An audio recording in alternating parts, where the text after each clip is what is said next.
जानते हैं थोड़ी बहुत परछाई तो कोरोना की तीसरी लहर की वोटिंग प्रतिशत पर दिखाई पड़ती है, परंतु मैं मानता हूं कि इतने बड़े प्रदेश के अंदर जहां से कोरोना के भय के बावजूद भी इतना वोटिंग प्रतिशत में कोई कमी देखने को नहीं मिला है।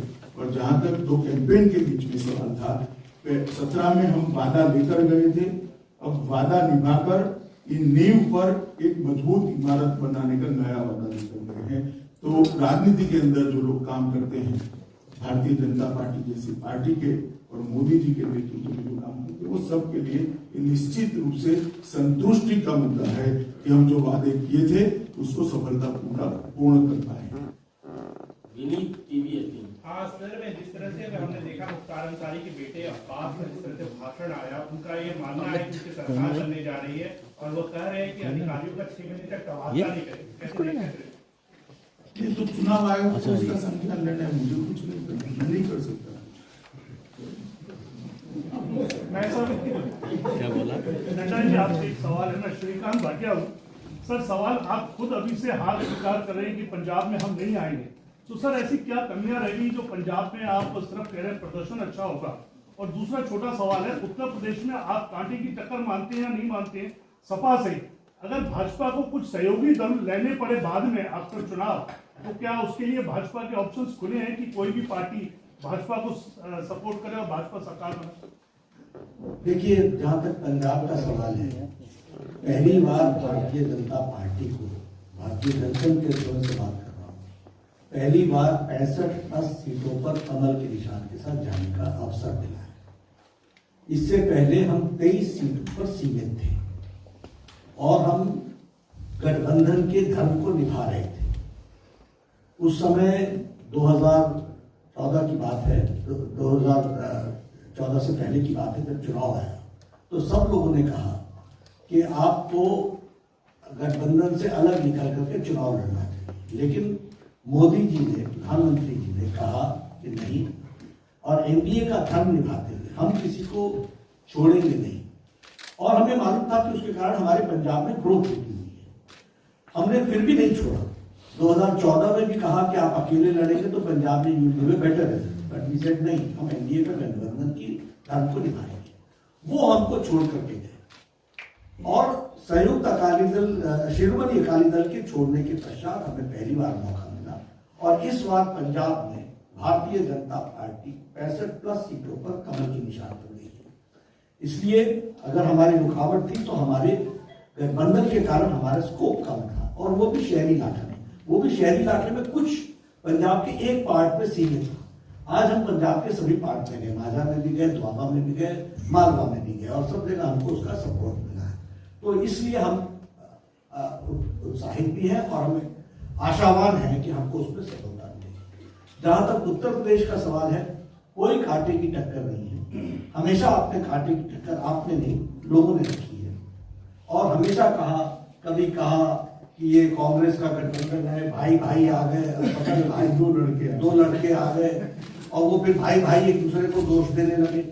फिर उसके बाद भाई जी और बुआ जी आ गई, और चुनाव के बाद फिर दोनों एक दूसरे को दोष देने लगे। अब जो आए वो एक सीमित इलाके से सीमित जिलों का गठबंधन है, तो टक्कर कांटे की टक्कर का तो सवाल नहीं उठता। एक तरफा है, लोगों का पूरा रुझान है, और हर चुनाव के पहले ऐसा वातावरण बनता है, और हर चुनाव के नतीजे के बाद आप लोग सब लोग कहते हैं कि आपने तो आना ही था। तो हम उसी तरीके का वातावरण इस बार में हमको देखने को मिलता है।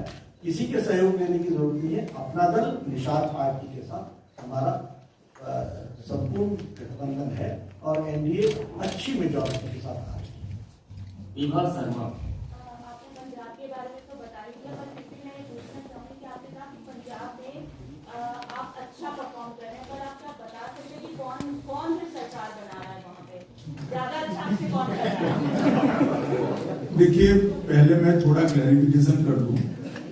मैंने कहा था हम पंजाब में हमारी स्थिति को मजबूत करेंगे, डजंट मीन कि हम सरकार बनाने का क्लेम नहीं करते। मजबूत करने का मतलब सरकार भी होता है, एक। दूसरा, जहां तक पंजाब का सवाल है, पंचकोणीय मुकाबला है। कम से कम राजनीति में काम करने वाले कोई भी व्यक्ति अनुमान लगाने की स्थिति में नहीं है। कोई ज्योतिषी को जरा आप इंटरव्यू करोगी तो ऐसा लगता है आपको जवाब नहीं पाएगा। राकेश पीटीआई पंजाब जुलाई सवाल है सर कुमार आर्टिक है नेता जी ये पहली बार पंजाब में बताया सीटों पे माननीय गृह मंत्री जी के सवाल का जवाब नहीं दे रहे हैं। आप सवाल करना चाहते हैं क्या अभी वैसे सीटों का जो गठबंधन है तो हम अभी विश्लेषक हैं कि भाजपा में ज्यादा सीटें आएंगी और सरकार वही बना सकते हैं बनाना चाहिए। इसमें आप क्या सोचते हैं क्या? अभी गृह मंत्री जी ने कहा कि हम एक्सपेक्टेशन से काफी अच्छा परफॉर्म करेंगे और उसके कारण सरकार बनने का भी जब योगदान आएगा तो उसमें जैसा रिजल्ट आएगा उसके अनुसार हम तय करेंगे। राकेश पीटीआई सर ये मेरा सवाल होम मिनिस्टर से है। सर ये उत्तर प्रदेश के कैंपेन में देखने को मिला कि लॉ एंड ऑर्डर और फ्री राशन का एक बड़ा इशू है, तो वहाँ पर एक बेरोजगारी का मामला भी सुनने में आया, इसलिए कैटल का भी मामला सुनने में आया, प्राइस राइज की भी कुछ लोग बात कर रहे हैं। तो आपको लगता है कि थोड़ा सा इसका एक नेगेटिव असर भी होगा? देखिए, हर प्रकार के मुद्दे अपनी अपनी असर तो छोड़ते ही, परंतु आकलन प्लस ज्यादा है या माइनस ज्यादा है इसके आधार पर लगाना चाहिए। और मैं 14, 17 और 19 तीनों चुनाव में वहां रहा हूं। इस चुनाव में भी नड्डा जी के और मोदी जी के नेतृत्व में मैंने प्रचार किया है। अगर कोई ऐसा कहता है कि कुछ परिणाम डाइल्यूट भी होने वाला है तो इसको निराशा हाथ लगने वाली है। प्रचंड बहुमत के साथ उत्तर प्रदेश के अंदर भारतीय जनता पार्टी की सरकार बनने जा रही है। यकीन सर क्या लगता है जो किसान आंदोलन लंबे समय तक चला उसका नुकसान पंजाब जो आप कह रहे हैं कि बड़ी अच्छी स्थिति होगी, लेकिन जो स्थिति आप 4 राज्यों के हिसाब से बता रहे हैं पहले 2 चरण उत्तर प्रदेश के हैं उनको भी ऐसा पड़ेगा होगा? मैंने तो जवाब दे दिया भाई, 7 चरण का प्रचंड बहुमत कहा है। अब किसान आंदोलन आप लोगों के दिमाग में ही है, ना किसानों के दिमाग में है ना पार्टियों के दिमाग में, सिर्फ पत्रकारों के दिमाग में है। अनामिका रत्ना अमित जी, शुरुआत बीजेपी की विकास कार्यों की बातों से हुई थी और आप कह भी रहे थे उत्तर प्रदेश में पार्टी ने और सरकार ने काफी विकास किया है। चुनाव की जो कैंपेन की शुरुआत विकास से हुई थी वो कहीं ना कहीं पोलराइजेशन पर भी आ गई, मथुरा काशी इन तमाम चीजों पर कोई नहीं बोला है मथुरा काशी, आपके अलावा कोई बोला नहीं है मथुरा काशी। आपके कई नेताओं ने अरे भाई कोई छुटपुट बोला होगा, बाकी मथुरा काशी कोई नहीं बोला है, आप बोल रही हो बस। मेरा